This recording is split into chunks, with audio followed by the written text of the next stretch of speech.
Hi, parents and students. This is Ms. Lang. I first want to thank you for your dedication, your patience, and your resiliency as we've navigated this new norm in the face of a global pandemic. We know that transitioning to remote learning is not ideal. We want nothing more than to be with your students in person, in the classroom, learning like we do best. However, with these trying times, we have to transition to remote learning.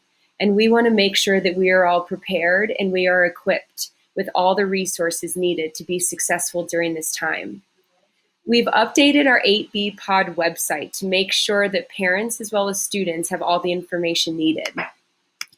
Parents, when you click on the Family Resource tab at the top, it will take you to an array of information and resources to help you navigate learning from home. The first thing I wanted to talk about is our remote learning schedule. As you know, we will be transitioning to remote learning sooner than anticipated on Thursday, November 12th. With that, students will be finishing their Black cycles. Students have been working in these cycles all year, so they are very familiar with this system. So beginning Thursday, November 12th to Friday, November 20th, students will continue learning in their Black cycle.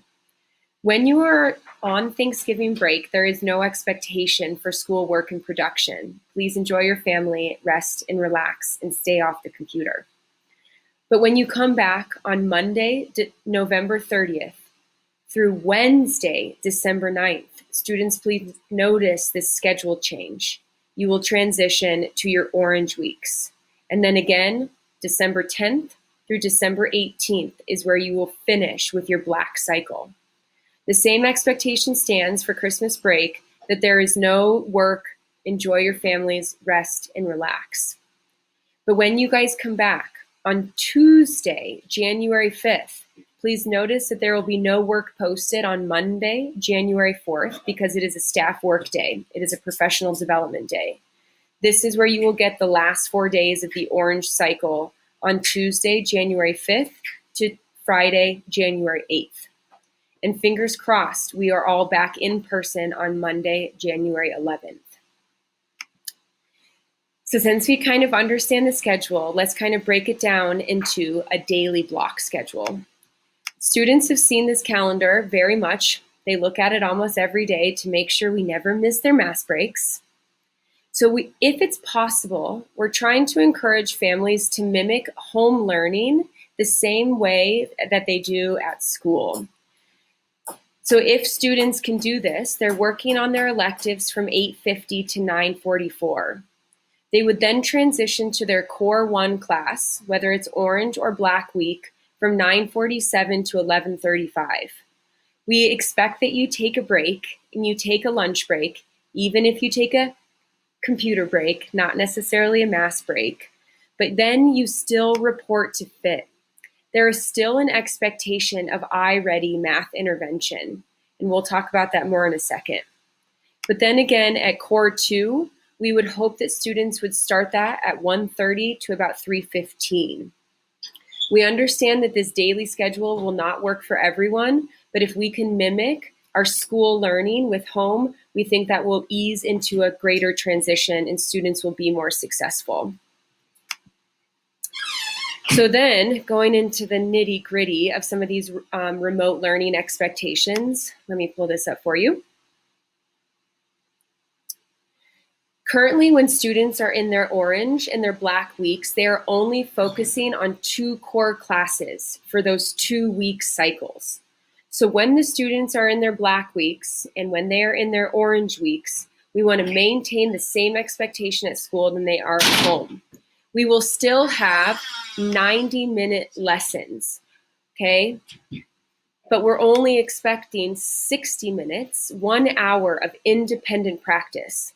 That means between 10 to 30 minutes of that will be chunked direct instruction.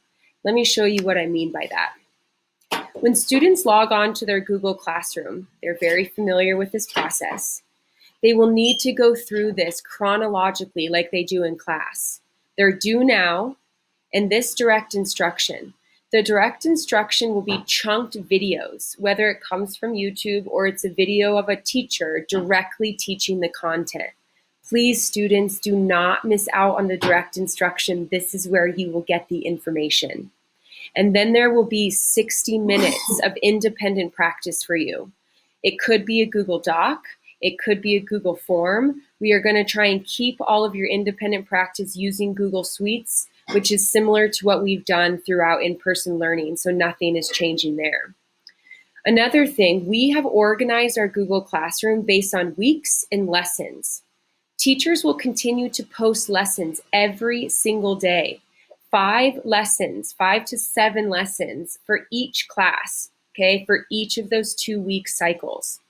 That doesn't mean that students, you are working on these every single day, which we would hope that you would, but we understand that working from home is not easy, and we understand that you might not be able to access the internet every single day using that daily schedule. So we're using phrases like asynchronous learning. That means students, you create your schedule and you are working at your own pace.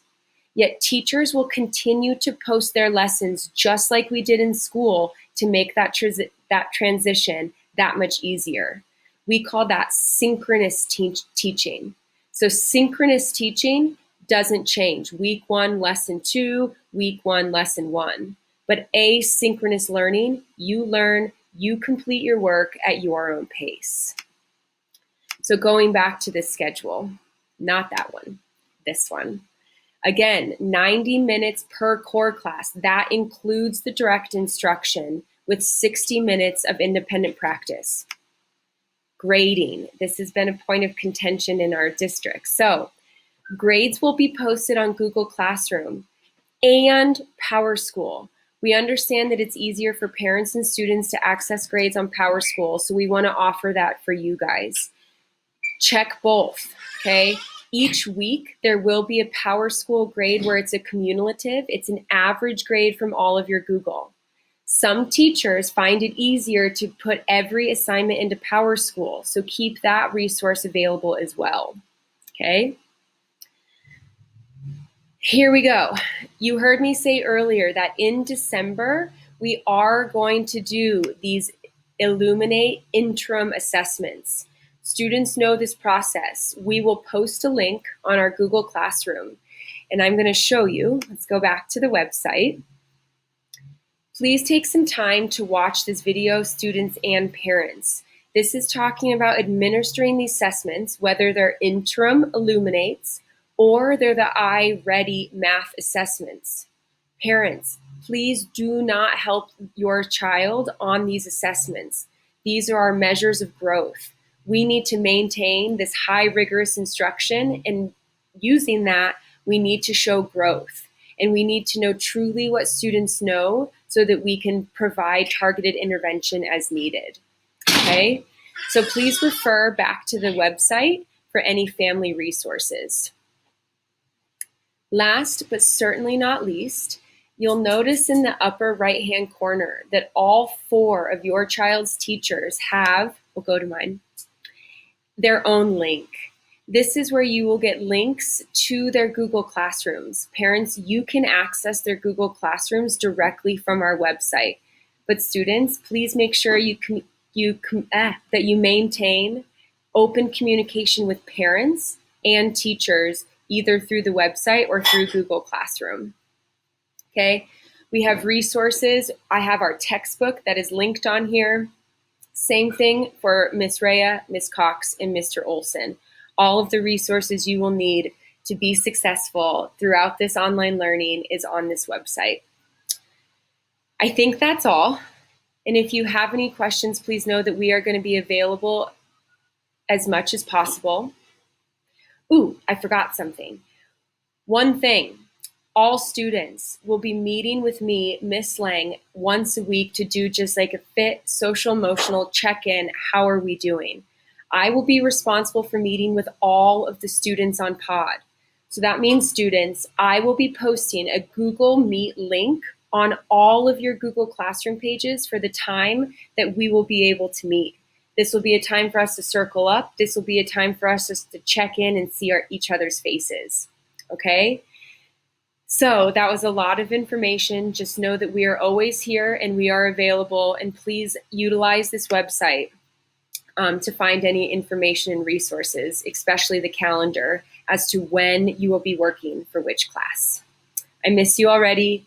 Stay in contact. Lots of love.